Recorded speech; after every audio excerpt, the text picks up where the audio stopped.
a new wave of destruction, this time at one of the world's most dangerous sites. The Chernobyl exclusion zone, already scarred by history, is now under attack.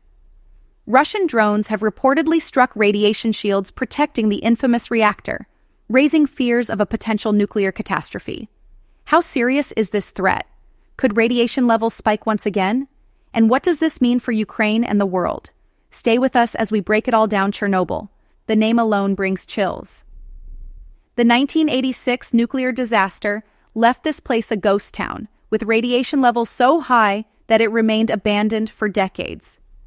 To prevent further exposure, Ukraine constructed massive radiation shields, a protective cover over the damaged reactor. But now, those shields are under attack. On insert date, reports emerged that Russian drones had targeted the Chernobyl exclusion zone. According to Ukrainian officials, several explosive-laden drones struck key structures near the protective barriers of Reactor 4. While initial assessments suggest the radiation shields remain intact, the strikes have raised alarms worldwide.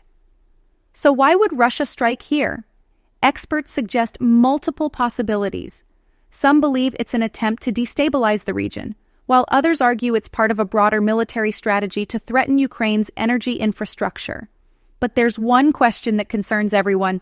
Could this attack release dangerous radiation?